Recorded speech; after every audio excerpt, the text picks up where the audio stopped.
Ken's kind of over in the side because it's all about the women, right, in the Barbie land.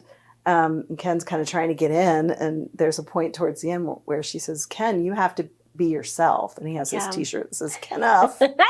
Right. You know, and I'm enough, you know, is the mantra that we use on trying to overcome that chronic not-enoughness.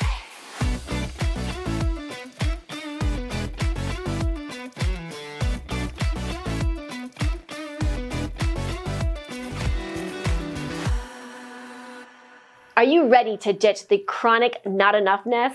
Today, we're going to be teaching you strategies on how to transform it. Welcome back to Talking with Teri TV, where we have powerful conversations to transform your life and your business. And our guest today, Dr. Patti Ashley, is here to let's unpack this chronic not-enoughness. Hi, thanks for having me. Yes. Okay, so let's talk about this. Like, what really is, for people joining us in, like maybe not understanding what really is the chronic not-enoughness. I think the most important piece is it becomes an identity. It becomes part of our personality, as opposed to if we feel guilty, like we did something bad, we get over it, we let it go. Yeah. But there's this sense that we want to hold on to that feeling of what's wrong with me? Why did I do that? I can't get over it. And it becomes a personality trait that is really unconscious, because by the time we're in our mid-30s, 95% of what we do is unconscious. All the things we learn in our past become who we are. 5% of consciousness then dictates what we're going to do in each moment. And so there's this feeling of I'm not good enough, but I don't want to not feel good enough, so I try and talk myself out of it, or I do all kinds of things. And we can get ourselves into those loops, right? And then we're spinning our wheels to try to prove that we're not, or that we are good enough. Yep. And then we cycle back around to this, like, kind of the spinning sensation where we're actually, in my opinion, becomes like the self-fulfilling prophecy, right? It does. It really does. And that's it. And that's what I'm saying. It's unconscious, because we're like, I don't want to do that, but why am I doing that? Because it's stored in the body memory, this belief about who we are. And it's chronic. That's why I call it chronic not-enoughness. Yeah. And I see it so much in my practice. I don't think I have a person that walks in my door who doesn't make some comment like, I'm not good enough. What's wrong with me? I'm a failure. I'll never get it right. Everybody else seems to have it all together. That's a chronic thing I hear. Yeah. I think a lot of, our belief systems can be boiled down to, I'm not blank enough. I'm not good enough. I'm not pretty enough. I'm not smart enough. I'm not competent enough. There's something that's, inevitably like wrong with me and why I'm not able to do X, Y, and Z, So why would you say this is so common? Because I do agree, I don't know that you know this about me. I don't know how much Mary shared with you. But I also was a therapist for 27 years. And so, right, like those belief systems are, full force. But why do you think it is so common? Well, my doctoral dissertation was on the experience of women not feeling good enough. And because I dove right into it, I was a mom of teenagers at the time. And I wanted to understand why in my work and even in my personal life, people were saying this. And so that's when I discovered this isn't conscious, because the more parenting books people would read, the worse that they would feel. Yeah. So I've spent the rest of my life kind of just diving into how does that get set up in the unconscious. And because my background is in parent education and parenting, I know child development, and I know attachment, and I know how much those early years are important. Yeah. And the right brain develops before the left brain, and the right brain is what holds our sensory feeling part. Yeah. And so when we don't have the attunement and what we need early in life, we don't have enough neural connections in our brain that give us that information that says, oh, you're okay, you got this. Instead, we start to make up stories. Well, I'm not sure I'm lovable, so maybe I ought to be the good girl, or maybe I ought to, just act out and get a lot of attention. And then again, that all goes unconscious. So we grow up and we have these behavior patterns that are all seeking love and belonging. And we want to be loved. And if we don't feel good enough, we don't think we're lovable. So we're always trying to get that love, and all these behaviors that really don't work. Well, and I think, as you said, like they're most often unconscious until at some point, I do think, in my experience, like there's opportunities and situations that make us conscious of it. And and then we get the mirror back into us and like, okay, now I'm looking back in the mirror of saying, okay, this isn't working. This is no longer serving me. Right. And it might have served us in some capacity. We were just having this conversation with a girlfriend the other day, and she's like, yeah, you know, there's all these things that we do to kind of get by, you know, doing the best that we can to survive the moment, to survive if there was trauma. And then at some point it gets to a place where it no longer serves us. And her example on what we were talking about is she was talking about her Enneagram and how it had changed, you know, pretty significantly for her. But she's like, this is who I feel like I am. And same for me. I was like, you know, I was a extraordinarily shy introvert. And, but then I realized that served. And then now when I say that to people, they're like, there's no way you could have been an introvert and just extraordinarily shy. And I was like, yes, but I do feel like who I am today is who I am. Yeah. You know what I'm saying? And that's a really good point, Teri, because a lot of the things that we make up actually do serve us in certain ways. Like perfectionism is good to a certain degree. It's not good when we start really getting depressed because we can't meet the mark. Or we stop doing things because we can't have it perfect. Yeah, or, yes, you know. that's another reaction to perfectionism. I might as well just give up. But striving to do things well is usually a part of the perfectionist's behavior patterns that get set up early on. So a lot of times they can be productive. And, you know, a lot of successful people have created behaviors early on to try and seek love and belonging. It's usually, people come to see me usually in their 30s and 40s when they're like, wait a minute, I've done this all these years and something doesn't feel quite right. And that's when we want to look at, okay, well, that serves you in this way. How is it a shadow aspect of that behavior, which is not serving you? And then we make that unconscious conscious and we start to change it up. Yeah, and it's resetting it's really reprogramming the brain to create a different reality, right? Absolutely. So let's take a quick little break and we're going to hear from our sponsor and then we're going to be right back with really sharing the tips and tools on how you can kick chronic not-enoughness to the curb. We'll be right back. I'm Jeffrey Bowling, owner and jewelry designer at Jeffrey B. Jewelers, Denver's #1 jewelry design studio. And the reason why we're #1 is because of our 3D custom jewelry design. We can show you what your piece is going to look like way before the end product. And this is going to give you the comfort of knowing you get exactly what you want. He took me over to the computer and we started drawing up exactly what I wanted. And I told my husband, I'm like, Jeffrey B is the person we're going to use. And the other reason is that all of our gold and our diamonds are ethically sourced. So when you're ready to make that proposal, when you're ready for that legacy piece, go to jeffreyb.com and make an appointment. Because when it's love, it's Jeffrey B. Welcome back. We are here with Dr. Patti Ashley, and we're talking about this chronic not-enoughness. Now, I think everyone, a lot of people have seen the Barbie movie. It's very timely right now. The Barbie movie has been out. And so what, I mean, they do tie this in there, you know, and it's kind of interesting between the two worlds. But what would you say, how does chronic not-enoughness show up for men versus women? Women usually worry more about parenting and body image, and men tend to worry about achievement, success, and more career-driven money. Type, yeah, and of course that's changing with gender fluidity. However, that tends to be so. When we look at the Barbie movie, which I loved, you know, we look so much at the roles of men and women and how they've changed so much through the years, and really what it means to be a whole person, not a man or a woman, but what does it mean to be whole, which is like when she said to Ken, Ken's kind of over in the side because it's all about the women, right, in the Barbie land. And Ken's kind of trying to get in, and there's a point towards the end where she says, Ken, you have to be yourself. And he has this t-shirt that says kenough, right? You know, and I'm enough, you know, is the mantra that we use on trying to overcome that chronic not-enoughness. And here's kenough. And so all my daughter and everybody's saying, you got to get that t-shirt, Mom. That's right. So Ken, you have to be a whole person. It's not about you, whether or not Barbie wants you. It's about who you are. And it's the same for men and women. Yeah.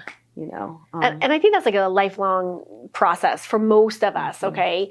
That if there was any trauma, if there was any, you know, challenges or things that we had to overcome in our childhood or even, you know, any time in our life, right? Yeah. But it's really just tapping back into doing the deeper work and really understanding, you know, who are we to our core and how can we step into that and be authentically showing up in that. Absolutely. That's what we want, Yeah. is to be our authentic self. And that's what I came up with. My brand is Authenticity Architects, because I thought, well, what's the opposite of not being enough? Yeah. It's being authentic. What does that mean? And it's really hard to be authentic because we don't learn it. We're told when we're little, you know, don't do this, don't do that. You should be ashamed of yourself. What's your problem? We get all these not enough messages from the minute we're, you know, born, really. It's true. Yeah. And we lose touch with ourselves and who we truly are. So yeah, that's the goal. Well, and I love going back to the Barbie movie for a second, because if my daughter was not with me in the movie theater, when America Ferrera goes off and just goes onto her little stint, and I have it here with us for anyone who has not seen the Barbie movie, you know, she goes into it, but I loved her part where she says, you know, you have to be thin, but not too thin, and you can never say that you want to be thin. You have to say you want to be healthy, but also that you want to be thin. You have to have money, but you can't ask for money because that's crass. You have to be a boss, but you can't be mean. You have to lead, but you can't squash other people's ideas. You're supposed to love being a mother, but don't talk about your kids all the damn time. You have to be a career woman, but also always be looking out for other people. And she goes on and on and on. And I'm like, in the theater, if my daughter was not with me, I would have been like, yes, preach it, because I think that's the challenge that not only women, but men, you know, have to be challenged by. And I'm just going to call you on that because of the Too Good Mother archetype, which is what my dissertation was on. Why didn't you clap? I mean, it would have been really good for your daughter to see that. Yeah. And yet we as moms, we want to, you know, pick our moments where we can really, you know, be what we think might irritate our children. And so it's like, what is keeping us from really kind of doing that? Yeah, it's a message. And that's a great point. And I do want to add this, because I did have that moment where I was literally like, and then I was like, oh, well, here's the thing.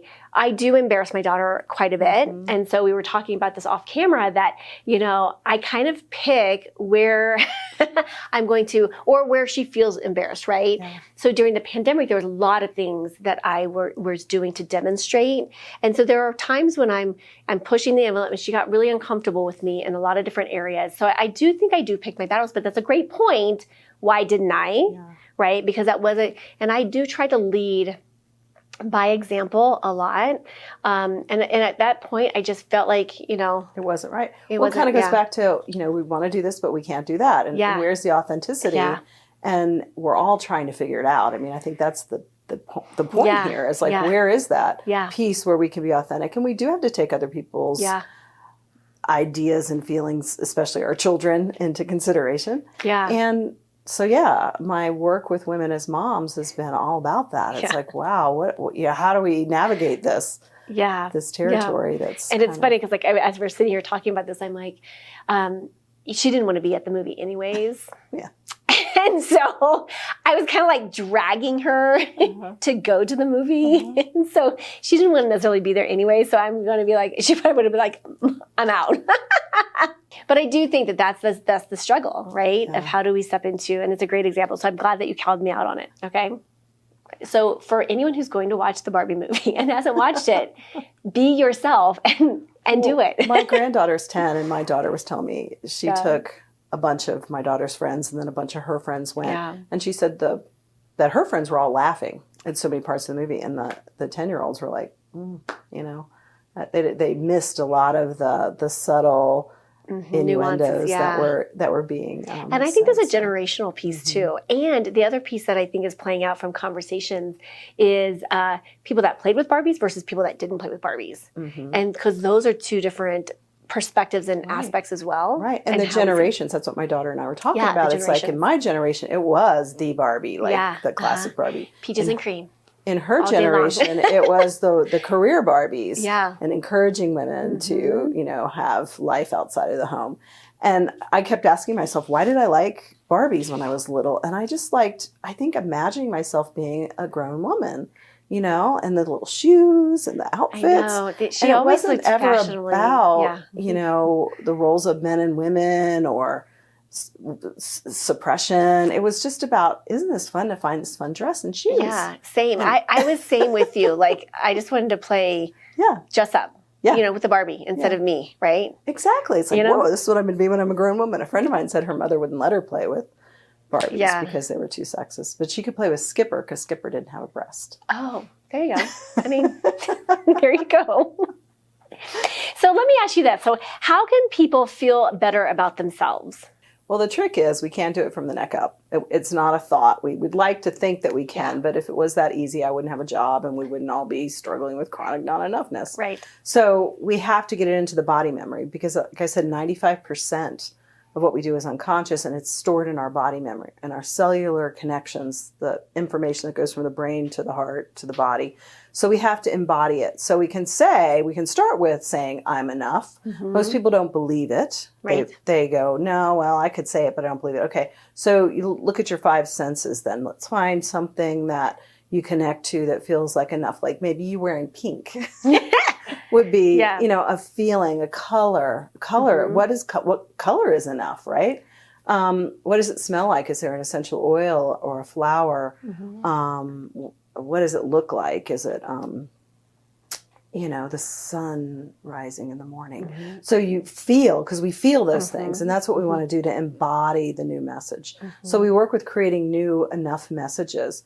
Laughter, play, creativity is so important. Like when we activate the right brain, again, because that developed in the first 3 years, we want to give the right brain pleasurable experiences. And a lot of people won't want to do creative arts because they've been shamed as kids. Like, oh, that's not good enough. Yeah.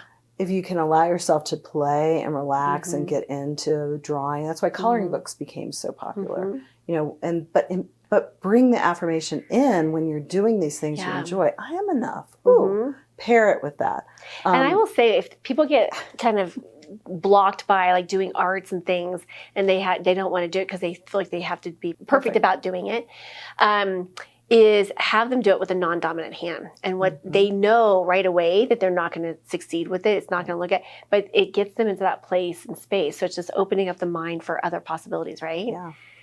And so you have this little, okay, tell us about this little I am enough. So the story with my little character here that I use all the time, because again, laughter and play is really important when we're in laughter, even when we sigh. So a lot of people, if you look at this, you kind of sigh or you might smile, you start to feel the feelings that are related to being enough. And I created it because when I was working, I was doing my research on shame and not being enough. One of my colleagues said, You're enough? I didn't know you were from Nuff. And I was like, oh, that's so cute. I've got to write a book about being enough. And I had a friend draw this little character. Oh, how and fun. So I keep these on my desk. I give them out to my clients. And, you know. And it's a good little reminder, it's a little right? Reminder, it's a little reminder that I am enough, right? Yeah. Love it. I love it. And again, it gives you that feeling. And that's the key in answer to your question. We can't think it. We have to feel it. And the problem is the body doesn't want to change because the body memory is so used to trying to keep us safe in all these other ways that when we tell it you're enough, it's like, no, we got to be perfectionistic because that's what we do to be safe. Yeah. So, and then people feel worse about themselves because the harder they try, the harder it is. Yeah. So it's like giving yourself experiences of feeling good and kind of going, I am enough. Lighten up on yourself, laugh. Yeah. You're not perfect. Nobody's perfect. Yeah. None of us have got this perfection thing. That's right. Well, and definitely you'll have to check out our episode with Karen Ruth White because she is just an absolute entertainment when it comes to laughter and engaging in laughter, right? And so where can people connect with you and learn more about you? My website is pattiashley.com, Patti with an I. And there's everything you need to know there. I do individual sessions, I do groups, I do trainings, I do courses, I do all kinds of things. So. I love it. I love it. Thank you so much for being here today. And as always, be bold, be brave, be fearless, be the magic of you. Lots of love, and we'll see you on the next episode. Thank you for joining me today. Don't forget to like and subscribe. Make sure you hit that notification bell to find out about my upcoming shows. Thank you for tuning in today, and I'll see you next time.